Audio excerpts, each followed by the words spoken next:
नमो भगवते वासुदेवाय।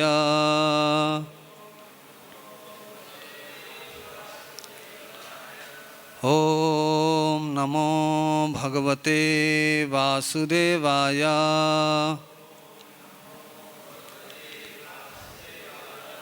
ओम नमो भगवते वासुदेवाय।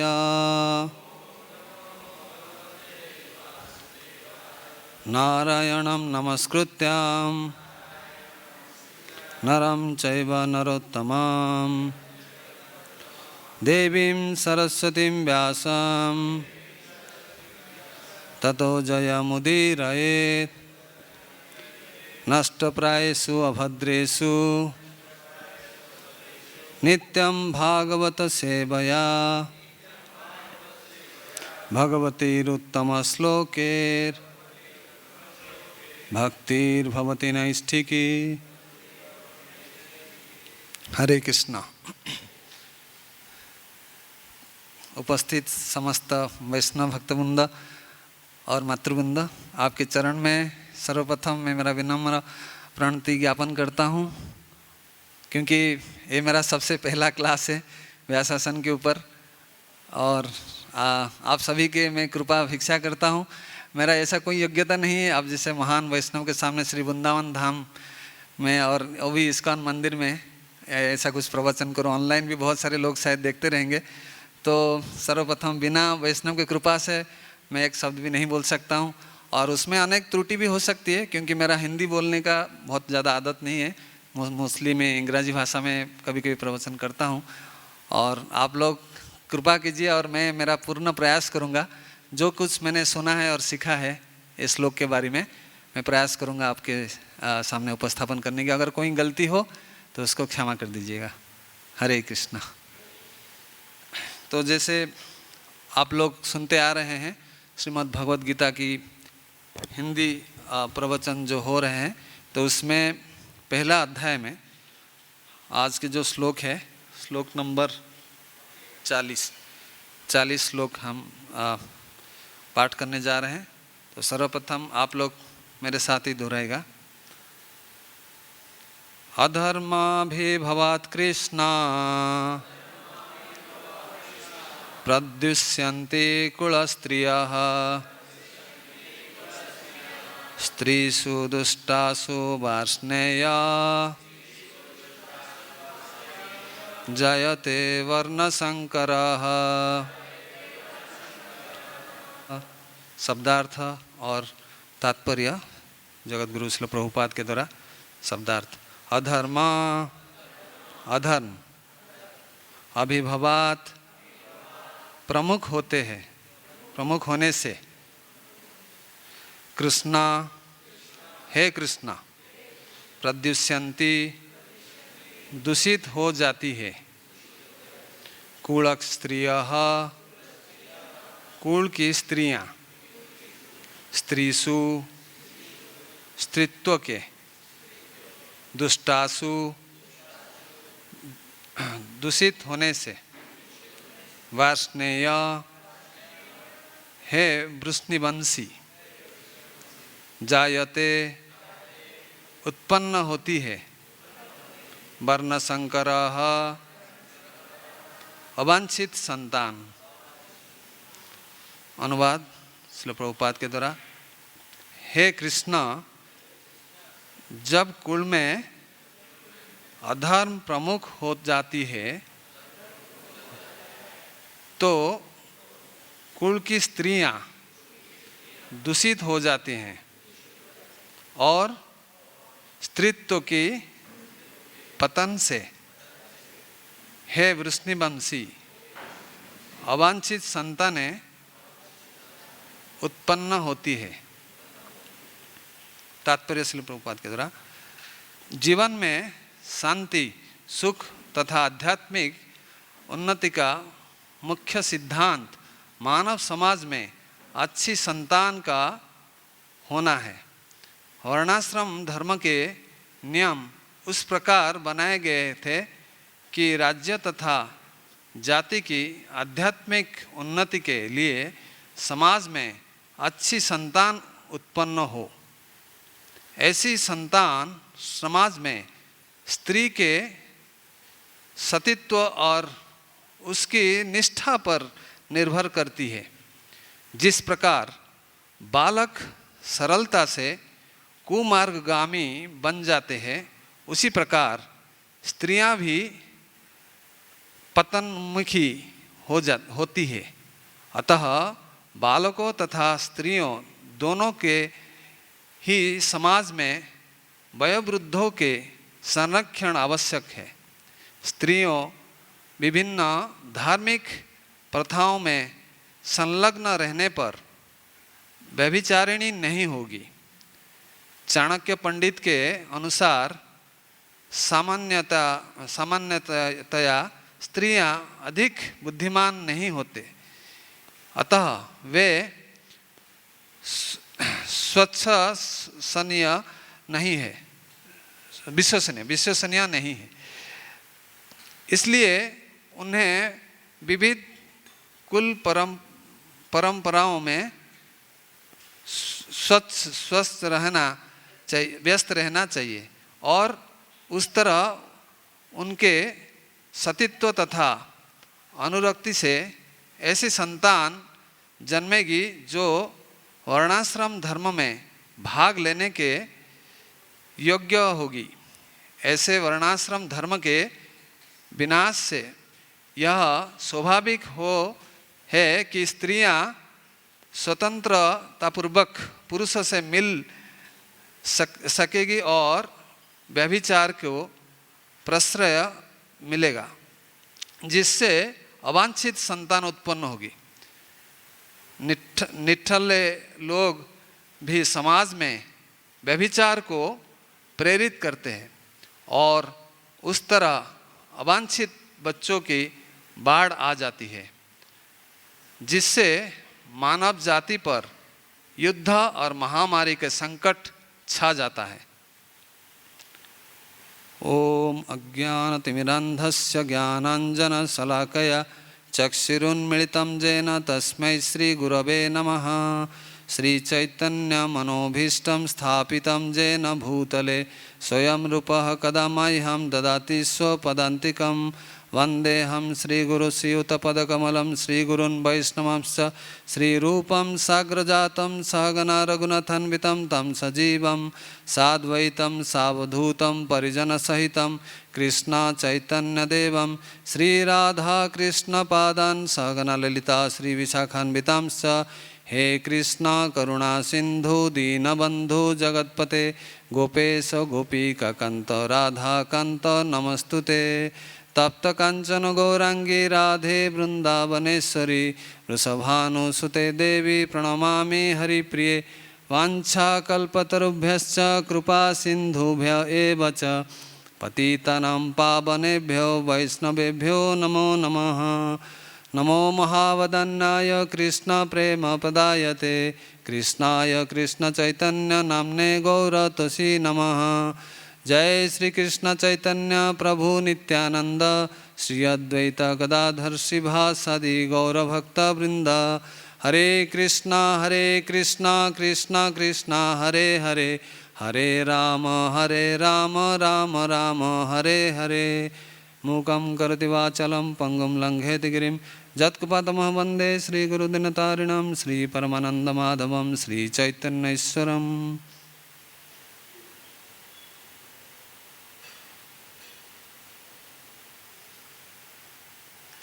हरे कृष्णा। तो उपस्थित वैष्णव जो मेरे बहुत सीनियर वैष्णव वृंद है, तो उनके सामने मैं क्या बताऊँ, यही मैं सोच के आ रहा था। फिर भी धर्माता प्रभु ने मुझे आदेश दिया है आपको कुछ बोलना पड़ेगा, क्योंकि ये जो है मंदिर प्रभुपाद ने इसलिए बनाया है कि जो नए भक्त लोग जैसे हम लोग आए हैं तो हमें ट्रेनिंग प्राप्त करनी है, हैं तो तालीम प्राप्त करेंगे तो फिर हम जाकर आगे प्रचार करेंगे। और इसी कक्षा में कुछ महीना पहले हमने भक्ति शास्त्री परीक्षा भी दी थी, तो उस समय बहुत हमें सीखने के लिए मिला था। लेकिन शास्त्र ऐसा चीज़ है, जब तक उसको पढ़ते रहेंगे और अभ्यास करेंगे तो वो मन में रहेगा। द मोमेंट आप लोग उसको छोड़ देंगे तो तुरंत वो मन से गायब हो जाएगा। तो इस प्रकार जो है, तो आज के जो श्लोक है ये भगवद गीता के प्रथम अध्याय के 40 नंबर जो श्लोक है, ये जो अध्याय का नाम क्या है? अर्जुन विषाद योग। एक्चुअली इसका दो विभाग है, एक सैन्य निरीक्षण, सबसे जो पहला हिस्सा में दुर्योधन जाकर सैन्य को देखते हैं और अपना मंतव्य देते हैं, और दूसरा जो हिस्सा अभी जो चल रहा है ये है अर्जुन का विषाद योग। तो जैसा कि आप लोग अभी तक सुन चुके हैं कि अर्जुन जो थे उनका जब सामने भगवान को बोले कि आप जाकर दोनों सेना के बीच रथ स्थापन कीजिए, और ताकि मैं अपोजिट जो सैनिक है तो उनको मैं ठीक से देख पाऊँ कि कौन लोग मेरे साथ युद्ध करने आए हैं। हाँ, तो जब देखने के बाद उनको विषादग्रस्त होकर उन्होंने गांडीव को रख दिया और युद्ध के लिए इनकार कर दिया। तो इसका 5 कारण यहाँ पर लिखा गया है। तो 5 कारण में से जो पहला कारण आप लोग सुन चुके हैं, ये अर्जुन का कंपैशन, जिसका अर्थ है करुणा भाव आ जाता है कि जिनके जो लोग मुझे इतना छोटे से बड़े किए हैं, कैसे मैं उनको मार सकता हूँ, अपना स्वजन, क्योंकि उनका हृदय दौर्बल्य था, वो शरीर का चेतना में थे, उनको ये लग रहा था कि जो भी शरीर का संबंध है वो वही अपना ही है। तो इसको शरीर चेतना में होने के कारण हृदय दौर्बल्य, ये एक अनर्थ है, जैसा विश्वनाथ चक्रवर्ती ठाकुर, ये आप लोग भी पढ़े रहेंगे जो माधुर्य कादम्बिनी में, ये एक अनर्थ है, जैसा 4 प्रकार भक्ति विनोद ठाकुर ने जो लिखे, तो उसमें एक अनर्थ है हृदय दौर्बल्य। सभी को हमारा लगभग एक हृदय का बीमारी है, जैसा हम हार्ट का सर्जरी करते थे पहले, तो उसमें भी जैसा हमारे सभी के अंदर काम, क्रोध, मद, मत्सर्य, लोभ, मोह, ये 6 प्रकार का जो दोष है, ये जो षड रिपु बोला गया है। तो इस प्रकार ये जो हृदय दौर्बल्य क्या है कि हम दूसरे को शरीर का चेतना में आकर, जो है नहीं, ना हम शरीर है ना हम मन है, हम है जीवात्मा। इसका आगे कृष्ण बोलेंगे, दूसरा अध्याय 13 नंबर श्लोक से शुरू करेंगे, देहिनस्मिन् जथा दे कौमारम जौवनम जरा तथा देहांतर प्राप्ति धीरस्तत्र नमयत। तो इससे पहले अर्जुन इस प्रकार अवस्था में है और वो करुणा के भाव में, वो एक पहला कारण बताते हैं। और उसके बाद आता है कि अर्जुन को ये महसूस हुआ कि अगर सारे के सारे जो है उनका स्वजन लोग जो अगर मृत्यु प्राप्त कर जाएंगे तो किसके साथ वो राज्य शासन करेंगे, राज्य किसके साथ भोग करेंगे।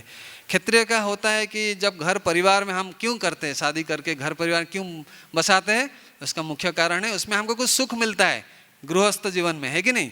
तो इस प्रकार ये सुख से वो वंचित होना नहीं चाहते थे। अगर सारे लोग अगर मारे जाएंगे तो किसको लेकर वो भोग करेंगे। साधारणतः हमारा टेंडेंसी रहता है, अगर हमारे पास कुछ है, हम जब भी दूसरों को ये दिखाते हैं तो अभी हमको आनंद प्राप्त होती है, देखिए मेरे पास ये सब है। तो इस प्रकार तो अर्जुन को ये भी दूसरा भाव था। और जो तीसरा जो है, जो 36 और 37 38 ये तीनों श्लोक में आप लोगों ने सुना है कि अर्जुन को ये लगा कि भय पैदा हुआ। क्या भय? कि अगर सारे जो है मेरा स्वजन को मैं मार दूं तो उससे मेरा पाप लगेगा, है कि नहीं। उसमें आप लोगों ने आतताई की 6 प्रकार आतताई, ऐसा दासरथी प्रभु ने बहुत सुंदर आपको समझाया है। तो उसके बाद जो चौथा जो विभाग है, जो 5 कारण में से जो चौथा कारण है जिसका चर्चा अभी हो रही है, ये है श्लोक नंबर 39, 40, 41, 42 और 43। इसी 5 श्लोक में अर्जुन बताते हैं कि क्यों वो युद्ध नहीं करना चाहते। इसका कारण क्या दर्शाता है कि जो फैमिली ट्रेडिशन होता है, जो पारिवारिक संस्कार, जो पारिवारिक जो संस्कार है, जो रीति रिवाज है, उसको अगर इनको मार दिया जाए कौरव वंश को, तो हमारे जो फैमिली ट्रेडिशन ये नष्ट हो जाएगा। ऐसे एक सीक्वेंस है, 6 विभाग में इसका सब डिवीजन भी कर सकते हैं। पहले बताते हैं कि परिवार में कौन कौन रहते हैं, पिता माता जैसा नाना नानी इत्यादि जो बुजुर्गों रहते हैं, वयोज्येष्ठ व्यक्ति, और उनके संतान जो कनिष्ठ व्यक्ति जो रहते हैं, जैसा कि पति पत्नी रहते हैं और उनका कुछ संतान रहते हैं, और कभी कभी उनका पोता पोती भी रहते हैं। तो ये 2 विभाग रहते हैं। जो वयोज्येष्ठ व्यक्ति है, साधारणतः तो युद्ध में कौन आता है युद्ध करने के लिए, जो कम से कम जो जैसा कि हम भारत में जो 30-35 साल उसी उम्र का जो लोग है, ज़्यादातर गृहस्थी है, तो गृहस्थ का जो पति आता है, पत्नी तो नहीं आती है। तो इससे क्या होएगा, उनको अर्जुन ये आर्ग्यूमेंट बहुत सुंदर तर्क कर रहे हैं भगवान के सामने कि अगर इनका मृत्यु हो जाए तो घर में क्या होएगा ना, सारे बुजुर्ग जो वयोज्येष्ठ व्यक्ति का मरने से जो बाकी का जो पारिवारिक सदस्य है, ये लोग क्या है, उनमें अधर्म फैल जाएगा। क्यों? जो घर में जो सबसे जो वयोज्येष्ठ व्यक्ति पिता है, वो घर में कुछ नियम कानून के साथ घर को चलाने वाले हैं, है कि नहीं। हालांकि आजकल का सभ्यता में ऐसा नहीं देखा जाता है, ये स्त्री के ऊपर आधारित है, क्योंकि गृहिणी अर्थात गृह का जो है मुख्य जो मेंटेनर। हाँ, वास्तविक ऐसा तो वैदिक सभ्यता में ऐसा नहीं था। घर के जो गृहिणी का कार्य अलग है और जो गृहस्थ जीवन में रहकर उनका भी कार्य अलग है। तो उनका हर एक कार्य जो शास्त्र में आप लोग पढ़ेंगे, श्रीमद् भागवतम के सप्तम स्कंद में आइडियल फैमिली लाइफ, ये नारद मुनि शिक्षा देते हैं युधिष्ठिर महाराज को। हाँ, कैसा एक परिवार में रहना चाहिए, क्या आदर्श होना चाहिए, इसके बारे में बहुत सुंदर व्याख्या आप लोग पढ़िए जरूर। तो उसमें बताते हैं कि सबसे पहला परिवार के जो केंद्र में कौन रहना चाहिए, भगवान श्री कृष्ण रहना चाहिए। और सारे परिवार जो है भगवान के ऊपर आश्रय करके, भगवान के सुरक्षा में, उनको पादाश्रय में अगर जो परिवार रहता है उसका कोई समस्या नहीं रहती, और समस्या भी आते हैं तो ये कृष्ण का हेडेक हो जाता है, तो भगवान उसको पालन करते हैं, है कि नहीं। तो इस प्रकार भाव होने चाहिए प्रत्येक गृहस्थ को। हमारे इस्कॉन जो संस्था है उसमें 99% से ज़्यादा तो गृहस्थ है, ऐसा आश्रम में रहने वाले बहुत कम है। तो इस प्रकार ये जो श्लोक है उन गृहस्थों के लिए विशेष करके ये प्रयुज्य है। तो इसमें ये बताते हैं कि जब वयोज्येष्ठ व्यक्ति जो मृत्यु हो जाती है तो परिवार का जो मुरब्बी लोग जो है उनका जाने से क्या होता है, बाकी लोग जो है वो अधर्मगामी हो जाते हैं। अधर्मगामी मतलब ये देखिए तात्पर्य में श्रील प्रभुपाद सर्वप्रथम बोलते हैं ये अधर्म का अर्थ क्या है। ये श्लोक में जो अधर्म का अर्थ है वर्णाश्रम धर्म, ये द्वितीय सेंटेंस में प्रभुपाद बताते हैं। जो वर्णाश्रम धर्म ज़्यादातर देखा जाता है आज के समाज में वर्णाश्रम लुप्त हो चुका है लगभग। जैसा भगवत गीता में भगवान बोलते हैं चातुर्वर्ण्यम माया सृष्टम गुण कर्म विभाग सा, तो गुण और कर्म के हिसाब से मैं जो 4 वर्ण सृष्टि का, ब्राह्मण क्षत्रिय वैश्य और शूद्र, ठीक है कि नहीं। तो भगवान बोलते हैं गुण और कर्म ये मुख्य है, ना कि जिस परिवार में ब्राह्मण का संतान कोई ब्राह्मण हो गया ऐसा कोई है नहीं, जो कि आजकल ज़्यादा प्रचलित है। जो ब्राह्मण का जो बेटा बोलता है मैं ब्राह्मण हूँ, लेकिन जब तक जैसा हमने डॉक्टरी की है, हमारे पिताजी भी डॉक्टर थे, हाँ, लेकिन हमने ऐसा नहीं कि उनका पिता का बेटा होने के कारण हमको डॉक्टरी डिग्री मिल गया, हमें 16 साल पढ़ाई करना पड़ा। हाँ, इतना सारे सीखने के बाद फिर हम कहीं आगे चले गए थे, लेकिन अभी भी सेवा में है आप लोगों की तो विशेष करके तो इसमें ये बताया जाता है कि 4 जो है वर्ण वो किसके आधार पर, कर्म के हिसाब से हैं। जैसा वो कर्म करेगा, जैसा कि हम देखते हैं मंदिर में जैसा पुजारी लोग रहते हैं, जहाँ प्रवचन करते प्रचार करते, ये साधारणतः ब्राह्मण स्वभाव का रहते हैं, और जो एडमिनिस्ट्रेशन में वो क्षत्रिय स्वभाव का है कि नहीं। कुछ लोग जो है मार्केटिंग इत्यादि करते हैं, क्लीनिंग करते हैं, वैश्य शूद्र। इस प्रकार हर जगह पर परिवार या सोसाइटी या देश आप पूरा विश्व को लेकर देखिए तो ये अभी भी वर्णाश्रम सिस्टम है, लेकिन उसका ठीक तरह से जो दैवी वर्णाश्रम है ये पालन नहीं हो पा रहे हैं। दैवी वर्णाश्रम आप विस्तार रूप से आपको मिलेगा 7वां स्कंद में है, वर्णाश्रम का 4 वर्ण और 4 आश्रम। ये शायद मेरे हिसाब से 10 या 11 अध्याय श्रीमद् भागवतम के 7वां स्कंद 10 और 11 अध्याय में नारद मुनि युधिष्ठिर महाराज को शिक्षा देते हैं। तो ये जो वर्णाश्रम का क्यों लुप्त हो गया, श्रील प्रभुपाद इसके लिए बहुत मेहनत किया। और श्रील प्रभुपाद क्या बोलते हैं, एक व्यक्ति है, उसका सर है, उसका पेट है, उसका 2 हाथ है, 2 बाहें और 2 पैर है, तो सबसे मुख्य अंग कौन है, उसका सर। अगर सर काट दिया जाए बाकी अंग का कोई मूल्य नहीं है। अगर हाथ पैर भी कट जाता है आदमी जिंदा रह सकता है कि नहीं। अगर पेट भी इक्वली इंपॉर्टेंट है, बट मुख्य है उसका सर, मस्तिष्क, उससे वो सोचता है, सारे बाकी अंग जो है उसी के आधार पर कार्य करते हैं, है कि नहीं। तो इस प्रकार जो है जो ब्राह्मण आज के सोसाइटी में देखा जाए तो ब्राह्मण का बहुत दुर्लभ है, एक ब्राह्मण को ढूंढना। अब ब्राह्मण किसको कहा जाता है, ये 18 अध्याय में भगवान क्या बोलते हैं 42 नंबर श्लोक में, समो दम तपो शौचम शांति आर्जवम ज्ञान कर्म विज्ञान विज्ञान आस्तिक्यम वर्म कर्म स्वभावजम। ये जो श्लोक है इसमें बताते हैं अपना गुण बताया गया है, और जो 6 प्रकार का कार्य क्या करता है, जजन जाजन पठन पाठन और दान प्रतिकरण, है कि नहीं। इस प्रकार ब्राह्मण का जो ये 6 चीज कार्य करेगा और ये गुणवान होएगा उसी को भी ब्राह्मण कहला जाएगा। लेकिन प्रभुपाद ने हमारे लिए बहुत आसान कर दिए कि हमें जो हरिनाम प्रदान किया गया है, हरिनाम दीक्षा, और सीधी तरह जब ब्राह्मण दीक्षा होती है, जो गायत्री दीक्षा दिया जाता है, सिर्फ हम गायत्री मंत्र को उच्चारण करके, और ब्राह्मण के जो नियम है प्रभुपाद ने 4 नियम हमको दिए हैं। अगर प्रभुपाद बोलते हैं सिर्फ 4 नियम जो पालन करता है, 16 माला करता है, वही ब्राह्मण कहलाता है। कितना आसान कर दिया हम लोगों को। तो उससे ऐसा नहीं कि सभी गुण हम में है, ऐसा श्रीमद् भागवत में और 3 गुण भी दिया गया है कि ब्राह्मण किसी के प्रति ईर्ष्यालु नहीं होना चाहिए, उसका कोई पॉजिटिवनेस होना चाहिए नहीं चाहिए, हाँ, और वो सारी ये को समान दृष्टि में। ऐसा प्रकार प्रहलाद महाराज भी बताते हैं, भला कहीं ब्राह्मण क्यों ना हो, लेकिन अगर वो भक्त नहीं है, वो वैष्णव नहीं है, वो अपने को भी उद्धार नहीं कर पाएगा, हाँ, बाकी का क्या बोलना है। तो इस प्रकार जो है, जो 4 वर्ण और 4 आश्रम, ये इसी का कमी आई है। इसलिए प्रभुपाद ये श्लोक में बताते हैं, अधर्म का अर्थ होता है व्याप्त, तो ये हो जाएगा कि वर्णाश्रम धर्म पूरी तरह लुप्त हो जाएगा। अभी भी थोड़ा बहुत बचा हुआ है कि सोसाइटी में देखिए, ब्राह्मण तो नहीं है, क्षत्रिय भी शायद लगभग कम है, लेकिन है तो वैश्य और शूद्र, कलो शूद्र संभवा है कि नहीं। तो हम लोग जो है पिता माता से जो जन्म हुए, क्या है, हम शूद्र के जैसा भी व्यवहार है। शूद्र का अर्थ होता है जो नौकरी करने वाले। तो हम भी, मैं भी इसी शूद्र बैकग्राउंड से हूँ।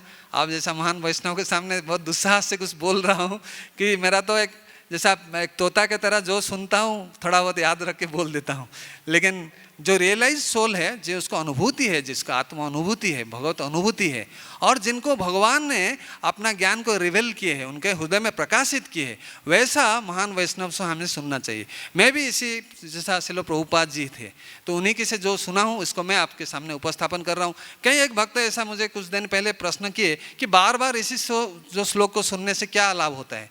हमें तो पता है, हम क्यों ये भगवत गीता में क्लास में आना चाहिए। मैं यही सवाल कुछ दिन पहले हमारा गुरु महाराज से पूछा था। गुरु महाराज बोले, यही तो प्रॉब्लम है, हम जब तक ये सोचेंगे कि हम ऑलरेडी सब जान चुके हैं, तो हमारा आध्यात्मिक प्रगति वहाँ ही स्थगित हो जाएगा, हम कभी आगे नहीं बढ़ पाएंगे। भला कितने भी बार सुने, आप देखिए ये पूरे शास्त्र से खाली भगवत गीता उठाइए, कितना चीज़ हम पढ़ेंगे तो बार बार नया लगता है हमें, है कि नहीं। तो इसलिए इसको भला कितना भी हम ज्ञान क्यों ना हो, जब तक हम पूर्ण रूप से जब परमहंस स्थिति पर नहीं पहुंच जाते, प्रभुपाद बार बार इसको बोलते हैं कि जब तक हम परमहंस स्थिति पर नहीं जाते, हमें बार बार सुनना चाहिए। भला कोई वक्ता जो है, वक्ता है, उसका भला योग्यता कम हो, लेकिन जो बोल रहा है, वो जो टॉपिक है, वो तो किसी साधु का मुख निःसृत वाणी है। ये प्रभुपाद जी जो लिखते हैं उसका तात्पर्य क्या है, भगवान जो बोलते हैं और प्रभुपाद जी इसको लिखते हैं, ये साक्षात भगवान के ये लिखित हुआ ये तात्पर्य है। प्रभुपाद बोलते मेरा नहीं, इसलिए प्रभुपाद खुद पढ़ते थे और अपना भक्त जब बोलते थे प्रभुपाद इसको सुनते थे। तो आज के जो विषय वस्तु जो है, पहला चीज़ है अधर्म का व्याप्त हो जाता है। अर्थ क्या है, हैं, जैसा कि परिवार में वो कृष्ण को भूल जाते हैं पूरी तरह, और आहार निद्रा भय मैथुन, इसी इंद्र तृप्ति में पशु की तरह लगे रहते हैं। तो आपका आजकल देखिए, जैसा पहले ज़माने में जॉइंट सोसाइटी हुआ करता था, है कि नहीं, सारे भाई जो है एक ही साथ रहते थे पिता माता के साथ। तो उससे क्या होता था, जो पिता माता के सामने कोई गलत काम करना, जैसा कोई व्यभिचारी, मतलब व्यभिचारी तो मतलब ऐसा नहीं है, जो नियम के हिसाब से हम घर में रहते थे लोग पहले ज़माने में, और प्रत्येक दिन शाम को गीता और भागवत की चर्चा होती थी घर में, घर के अंदर।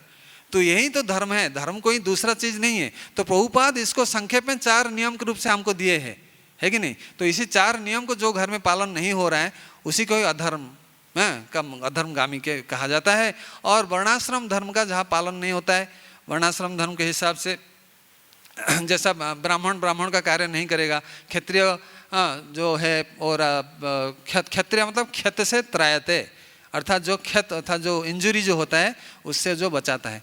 तो इस प्रकार अलग अलग स्वभाव के लोग एक परिवार में हो सकते हैं, लेकिन जो स्त्रियां हैं, इस श्लोक में विशेषतः स्त्रियों के लिए प्रयोज्य है। आज के जो श्लोक है इसमें विशेष करके ये बताया गया है कि जो स्त्रियां हैं घर की, ये साधारणतः रजोगुण का स्वभाव के होते हैं, रजोगुण और तमोगुण की।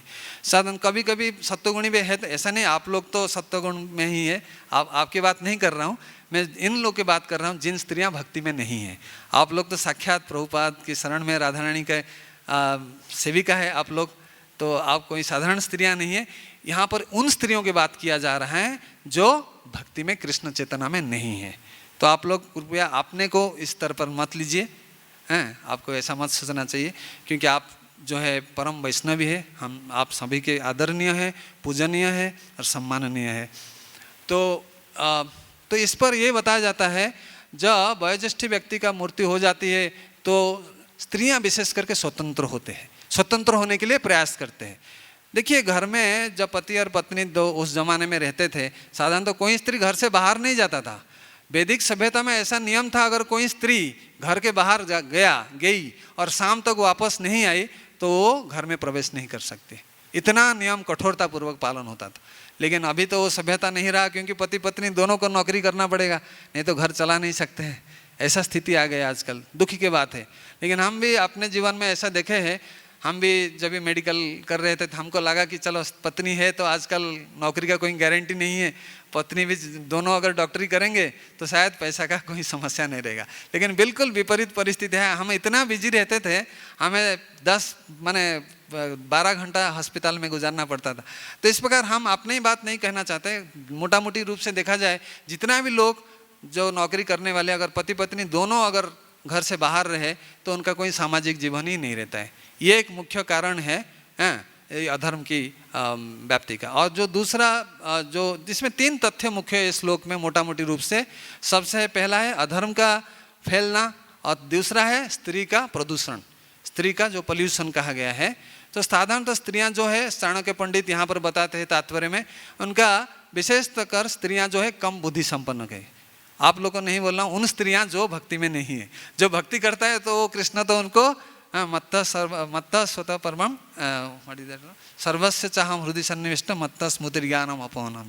तो भगवान साक्षात आपको बुद्धि ज्ञान ये दोनों प्रदान करते। तो आप लोग की बात नहीं किया जा रहा है, यहाँ के उन स्त्रियों की बात किया जा रहा है जो भौतिक चेतना में है, जो आध्यात्मिक चेतना का अभ्यास नहीं करते। तो उनको क्या समस्या आती है कि वो 3 मुख्य चीज चाणक्य पंडित इस तात्पर्य में प्रभुपाद लिखते हैं कि सर्वप्रथम वो कम बुद्धि संपन्न है। इसलिए कम बुद्धि संपन्न क्यों है, देखकर साइंस के हिसाब से देखा जाए, डॉक्टर साहब यहाँ पे बैठे हमारे, उनको भी पता है कि जो ह्यूमन ब्रेन का हमने एनाटॉमी में डिसेक्शन करते थे, ब्रेन को हम खोल के देखते थे वास्तविक उसके अंदर है क्या, सारे अलग अलग सेंटर देखते थे।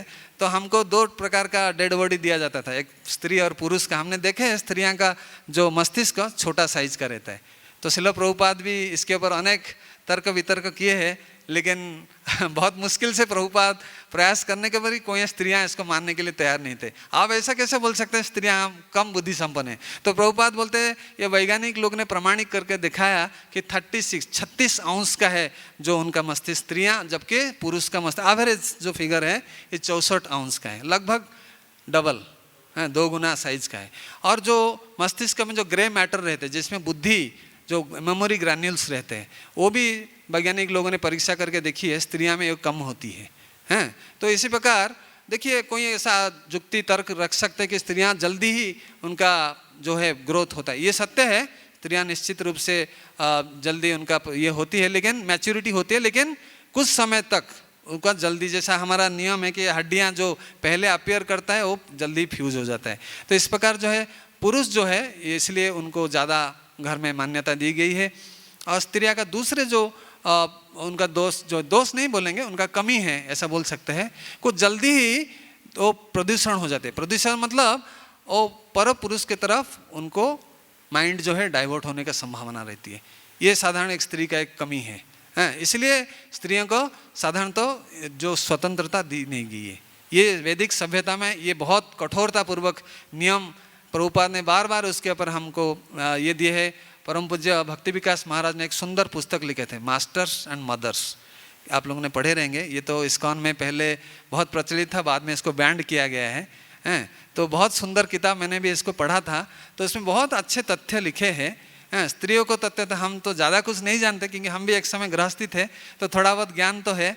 तो लेकिन उसमें महाराज कैसा बहुत अच्छे से समझाते हैं स्त्रियों के बारे में। आप लोग अगर जो नहीं पढ़े वो अभी तो शायद मंदिर में उपलब्ध नहीं है, किसका कॉपी अगर मिला आप लोग पढ़ सकते। मेरे पास एक कॉपी है, आपको चाहिए तो आप ले सकते हैं। तो इसमें महाराज विस्तार पूर्वक वर्णन करते हैं कि कैसा स्त्रियां का जो बुद्धि है ये बहुत जल्दी विचलित हो जाता है, उनका मन जो है पर पुरुष की तरफ आकृष्ट होता है। इसलिए उनको हमेशा जो पहला 25 साल में उनका पिता माता के सुरक्षा में, सुरक्षा का अर्थ क्या होता है? सुरक्षा का अर्थ ये होता है कि उनका ऐसा ट्रेनिंग दिया जाए। The lack of training is called diversion. मतलब जो है उनको तालीम अगर नहीं दिया जाए बचपन से, जैसा आपका मिट्टी का घड़ा आप लोगों ने देखा है ना, जो उसको जो शुरू में बनाते हैं, जो बनाने के समय वो थोड़ा सॉफ्ट रहता है, तो उस समय अगर वो टेढ़ा बन गया वो हमेशा हमेशा टेढ़ा ही रहने वाला है, वो कभी सीधा नहीं हो सकता है। क्योंकि उसको आग में दिखाकर जला दिया जाता है, वो पूरा हार्ड हो जाता है, तभी उसको तोड़ना ही पड़ेगा। इस प्रकार जब शुरुआत में शुरुआत में कोई भी, देखिए हमारे जैसा मेडिकल साइंस में जैसा कैंसर की बीमारी है, अगर बहुत जल्दी उसको डायग्नोज किया जाए और उसको उधर ही अरेस्ट कर दिया जाए, वो पूरी तरह क्योर हो सकता है। अगर थोड़ा भी अगर हम इसको आगे जाने देंगे तो ऐसा स्थिति पर आ जाएगा, उसको कंट्रोल करना संभव नहीं रहेगा। और एक बहुत सुंदर उदाहरण देते हैं नेचर में। आप लोगों ने कोई हिमालय गए रहेंगे, कभी कभी वहाँ से बर्फ़ जो है, हाँ, आइस बॉल इफेक्ट बोलते हैं उसको। बर्फ़ जो है पहले छोटा साइज का रहता है, वो जैसा बर्फ़ नीचे आते रहता है वो धीरे धीरे उसका साइज बढ़ते जाता है। बाकी जो बर्फ़ के साथ होते होते वो बहुत इतना बड़ा साइज का जो इतना स्ट्रांग हो जाता है, उसके लोहे से ये भी आप तोड़ नहीं सकते, लेकिन शुरू में बहुत सॉफ्ट रहता है। तो एक प्रकृति का एक उदाहरण मैं आपको एनालॉजी बता रहा हूँ। तो इसी प्रकार कोई भी स्थिति आप उदाहरण ले लीजिए, अगर शुरुआत में इसको कंट्रोल ना किया जाए तो वो कभी उसको काबू में रखना मुश्किल हो जाता है। या फिर आग का उदाहरण लीजिए, एक बार आग जलना शुरू कर देता है तो वो सारे इसको जला कर राख कर दे। इसी प्रकार स्त्रियों को अगर शुरुआत में, जैसे बचपन में उनको अगर ट्रेनिंग दिया जाती है, विशेष करके पिता माता, ये बहुत इम्पोर्टेंट उनको जिम्मेदारी है हर पिता और हर माता का। जैसा श्रीमद् भागवत में कहा गया है, पिता न सस्यात् जननी न सस्यात्। क्यों ये सब कहा गया कि हर पिता माता का कर्तव्य है, चाहे लड़का हो या लड़की हो, उसको प्रॉपर ट्रेनिंग होनी चाहिए। तो इसी श्लोक में श्रील प्रभुपाद यही बताते हैं, पहले ज़माने में जैसा प्रभुपाद जब पैदा हुए थे, उनका माता का उम्र था सिर्फ 12 साल, और प्रभुपाद का जो प्रथम संतान हुए उनका पत्नी का उम्र था 14 साल। तो ये उस समय जो है बाल्य विवाह का ये प्रचलित था पहले ज़माने में। तो बाल्य विवाह का अर्थ तो होता है जो तरुण अवस्था अर्थात यौवन अवस्था को प्राप्त होने से पहले अगर किसी कन्या को अगर ये पता चल जाए कि भविष्य में यही व्यक्ति ही फलाना व्यक्ति ही मेरा पति बनने वाला है, तो उसको क्या किया जाता है, उसको प्रॉपरली ट्रेनिंग दिया जाता है कि ये पति जो है तुम्हारा एकमात्र तुम जो है, क्योंकि उसका मन जो है उतना दूषित नहीं रहता है बच्चे की बचपन की स्थिति में। आजकल का थोड़ा ज़माना चेंज हो गया है, 5-6 साल का लोगों को भी ये पता है प्रेगनेंसी क्या है। इसका कारण है मिस्टर मोबाइल।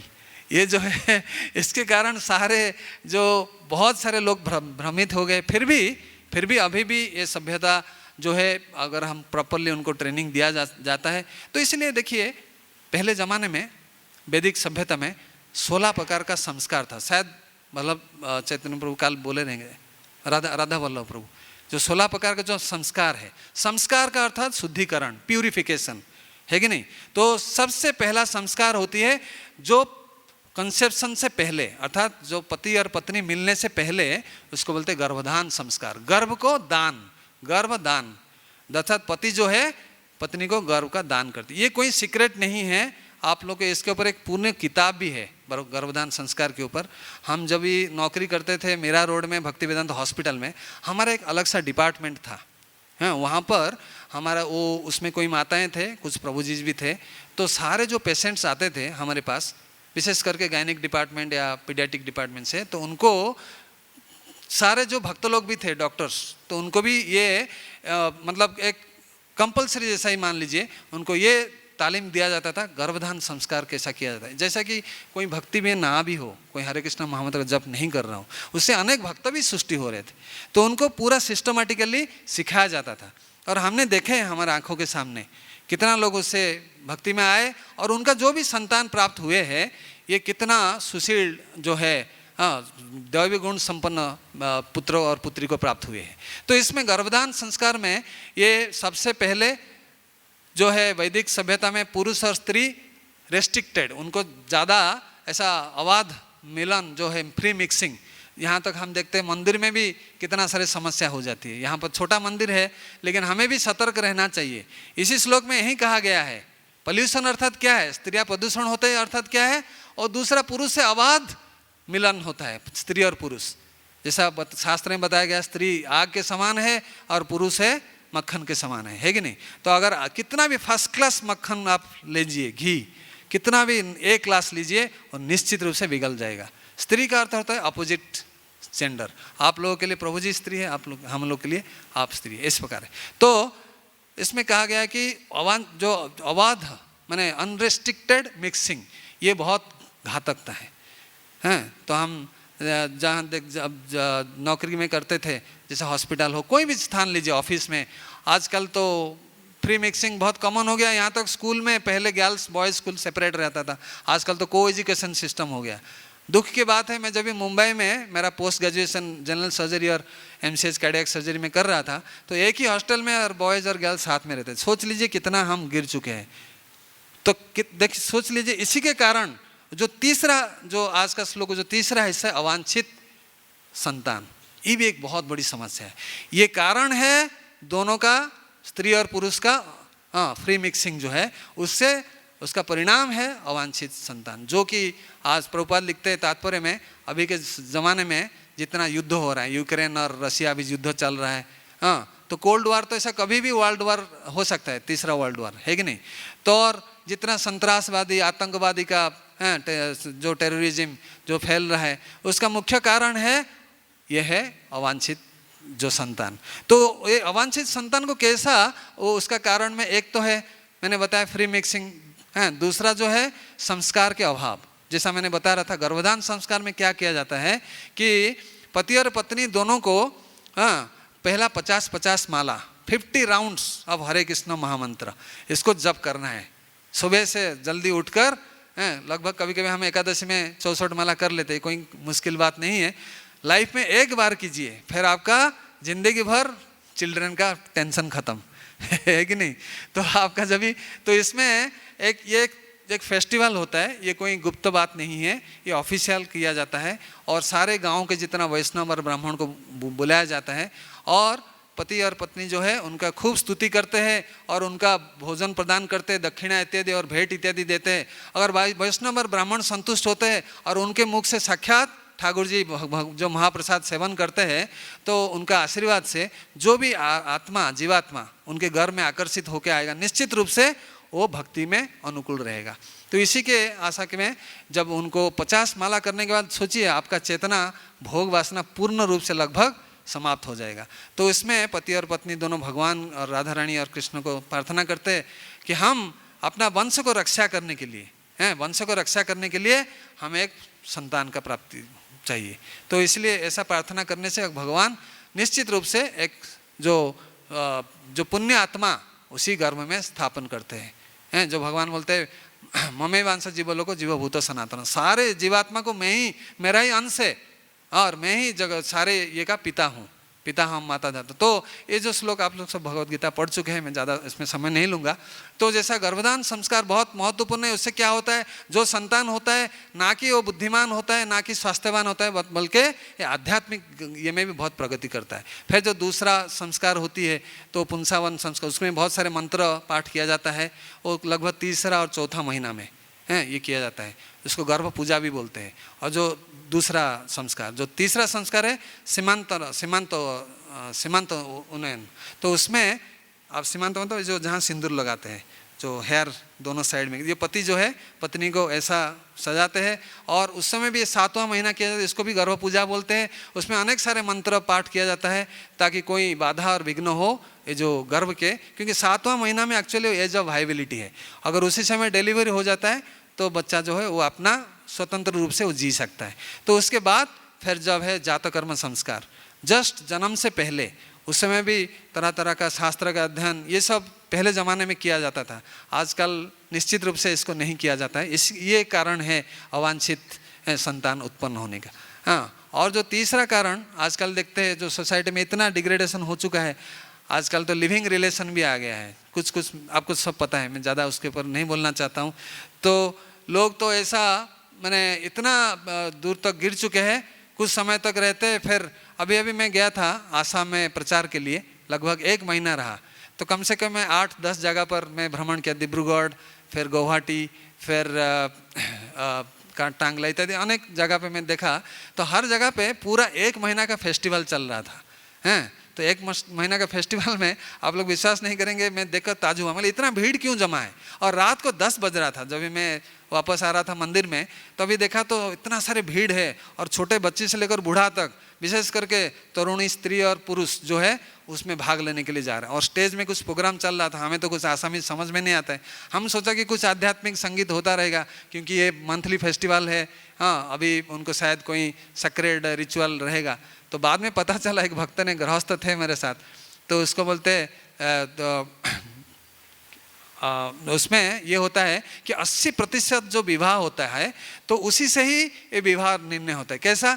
जो उसमें नाच और गाने का प्रोग्राम रहता है, स्त्रियां नृत्य करते हैं और पुरुष उसमें मदिरा पीकर रात भर नृत्य करते हैं और असली गाना बजता है। तो उसी से 80% जो है जो स्त्रियों को वहाँ से किडनैप किया जाता है और वो कुछ समय जो है पुरुष के साथ रहता है, 6 महीना 1 साल, फिर उसको वापस आता है अपना पिता के पास, फिर ऑफिशियल मैरिज होता है। तो इसमें यही तो लिविंग रिलेशन है। और मैं हर स्टेट में, खाली आसाम क्यों, मैं आंध्र में जब भी था वहाँ पर भी ऐसा जो क्रिश्चियन कम्युनिटी है अलग अलग नाम से उसको प्रोत्साहन दिया जाता है। तो इस श्लोक में इसलिए बहुत आवश्यकता है स्त्री को, जो 2 गुण के यहाँ प्रभुपाद ने मेंशन किए, एक है सती अर्थात पतिव्रता और दूसरा है निष्ठावान। ये 2 शब्द यहाँ पे प्रभुपाद ने तात्पर्य में लिखा है। जो पतिव्रता के बारे में आप लोग तो बहुत कुछ सुने हैं।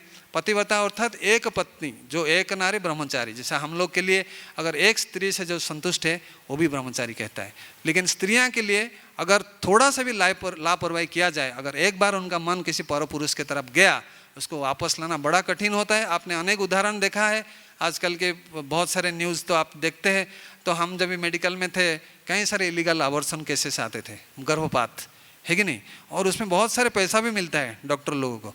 लेकिन लोगों को ये ज्ञान नहीं है कि गर्भपात जो माँ है, जो एक जीवात्मा उसका गर्भ में आश्रय लिया है, कि वो माने ऐसा लिखा जाता, बताया जाता है वो चुड़ैल से भी और हीन है, एक डायन जैसा बोलते हैं ना, उससे भी और हीन है कि नहीं वो माता। तो इसलिए हम प्रचार करते हैं। कई एक डॉक्टर को हमने प्रचार करने में पूरी तरह उन्होंने अबॉर्शन बंद कर दिया, है कि नहीं। तो इस प्रकार जो है, जो पंचसती का नाम आप लोगों ने सुना है, ये कौन कौन है पंचसती? सबसे पहले है अनुसया, दूसरा सावित्री, तीसरा अहल्या, और नहीं और कौन है?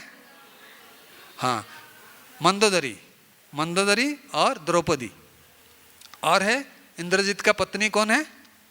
सुलक्षणा। ये पंचसती शास्त्र में। इनके अलावा तो पार्वती जी है, सती है उनका नाम, और जो है समय हो रहे हैं, प्रभु जी भी आ चुके हैं। तो इस प्रकार सती के बारे में अनेक प्रकार अनेक कहानी है। ऐसा देखा जाए तो नल दमयंती, सती का अर्थात होता है पति कितना भी गरीब हो, कितना भी अवस्था में हो, कैसे भी हो, जो पत्नी हमेशा उसके साथ एडजस्ट करके उसके मनोभाव को समझ के उसको सेवा करना चाहिए। जैसा आप लोग सुने हैं, च्यवन मुनि, उनका पत्नी कौन थे? सुकन्या, और जो करदम मुनि का पत्नी थे देवहूति। ये भी अपना पत्नी को भाव समझकर, मनोभाव समझकर उनको सेवा करते थे। फिर देखिए उनका कौन आए, उनका ये में कपिल देव साक्षात आए। तो इस प्रकार रामानुजाचार्य का एक छोटा सा कहानी में बोलकर मैं समाप्त करूंगा। एक बार रामानुजाचार्य अपना एक शिष्य के घर में गए थे, ये पतिव्रता के ऊपर है आप लोग के लिए। तो इस प्रकार जो देखे घर का दरवाज़ा बंद था, लेकिन पूरा ये नहीं था, लॉक नहीं था, खुला था लेकिन दरवाज़ा बंद था। तो उन्होंने नॉक किया, अंदर से आवाज़ तो आया लेकिन बाहर कोई आ नहीं रहा था। तो उनको ये समझ गए कि वो घर में कोई तो है, गृहिणी है, लेकिन उसका पति जो है वो बाहर गए हैं कुछ भिक्षाटन के लिए। वास्तविक में वो पति पत्नी इतना गरीब थे, उनके पास एक ही वस्त्र था। कभी एक बार जब बाहर जाते थे उनका पति पहनते थे और स्त्री विवस्त्र रहती थी, और जब घर में आते थे ये पत्नी पहनती थी, इस प्रकार। तो इतना गरीब होने के बावजूद जब रामानुजाचार्य को समझ में आया तो उन्होंने अपना वस्त्र उनको प्रदान किया। तो वो वस्त्र पहन के वो बाहर आई। तो आने के बाद गुरु को प्रणाम किया, उनको आसन इत्यादि दिया, उनका सत्कार किए। फिर बोले गुरु महाराज मैं आपका क्या सेवा कर सकता हूँ। तो फिर जाकर गुरु महाराज तो आए हैं कुछ प्रसाद बनाने, घर में तो कुछ था नहीं। तो गए किराना शॉप में। किराना शॉप में एक जो कामी पुरुष था जो कि बार बार उनको माने ये आकर्षित करने के लिए प्रयास करते, उनको पास पैसा नहीं, उनको पता था, हैं, तो ये हमेशा ये मना करते थे कि पतिव्रता थी। लेकिन जब गुरु को सेवा के लिए वो तुरंत राजी हो गई कि आज शाम को मैं आपका सारी इच्छा पूर्ण करूंगा, मुझे जो सामग्री चाहिए आप दे देना। तो वो दे देते हैं। फिर जाकर गुरु को बहुत ढेर सारे प्रसाद करके खिलाते हैं। उसी समय उनका पतिदेव वापस आकर देखते इतना स्वादिष्ट प्रसाद आप कहाँ से लाया। तो बोलते मैं आज जो किराना शॉप जो था उसको मैंने ग्राहक को मैंने बता दिया, मैं आपके पास ना, निश्चित आप जाओ शाम के समय। तो रामानुजाचार्य को सब समझ में आ रहा था क्या चल रहा है। तो रामानुजाचार्य उनको बहुत आशीर्वाद दिया कि देखो ये होता है पतिव्रता स्त्री, और जिन्होंने अपना सारे इज्जत को भी मेरे गुरु के लिए भी ये उसको भी समर्पण कर दिए। तो इसलिए उन्होंने ऐसा शक्ति प्रदान किए, जब वो वापस जाते हैं इस किराना सबके सामने, तो वो देखकर उनका जो रूप देखकर वो बिल्कुल उसका मन परिवर्तन हो जाए। वो उनका चरण में गिर पड़ते हैं, बोलते हैं मुझे क्षमा करें, आप सती हो। आप देखिए सती का भी एक ब्रह्मचारी से कोई कम शक्ति नहीं रहता है। तो तुरंत उनका मन परिवर्तन हो जाता है। फिर रामानुजाचार्य उनको खूब आशीर्वाद देते हैं। तो प्रभु जी आ चुके हैं, मैं यहाँ कथा समाप्त करता हूँ। ऐसा बोलने के लिए और भी बहुत सारे बोला जा सकता है। आप लोगों को पता है सीता माता के बारे में, उनके रामायण में आप लोग सुन चुके हैं। तो इस प्रकार स्त्रियां को मैं किसी का दोष नहीं देख रहा हूँ, बस इस श्लोक में यही बताया गया है कि अवांछित अगर संतान से अगर हम बचने के लिए हमको क्या करना है, जो प्रभुपाद ने जो हमको 4 नियम को दिए हैं, विशेष करके अवैध यौन संबंध, इससे अगर हम जो ये सबसे कठिन है 4 नियम में से, अगर इसको हम कड़ाकड़ी रूप से पालन करने के प्रयास करेंगे, और ये तभी संभव है हम जब भी किसी गुरु के जो है हमारा प्रामाणिक जो गुरु है उन्हीं के आदेश को अगर पालन करेंगे तभी संभव है। क्योंकि पत्नियां जो है कभी कभी पति का भी वो उल्लंघन कर लेते हैं, लेकिन गुरु के आदेश के अगर हम कठोरतापूर्वक पालन करेंगे तभी निश्चित रूप से हम भी सती बनेंगे। हालांकि इस्कॉन को सारी स्त्रियां जो है ये सती ही है, मैं आप लोग को नहीं बोल रहा हूँ, बाकी लोग जो सुन रहे हैं ऑनलाइन अगर उसमें नहीं है इस कक्षा में, उनके लिए मैं ये बताना चाहता था। तो आप लोग से क्षमा चाहता हूँ, 1 मिनट मैंने ज़्यादा समय लिया। तो मेरा शायद आप लोगों को कुछ समझ में आया नहीं है, मुझे पता नहीं है, लेकिन अगर कोई त्रुटि हो मुझे क्षमा कर दीजिएगा। हरे कृष्णा। जगत गुरु श्रील प्रभुपाद की जय।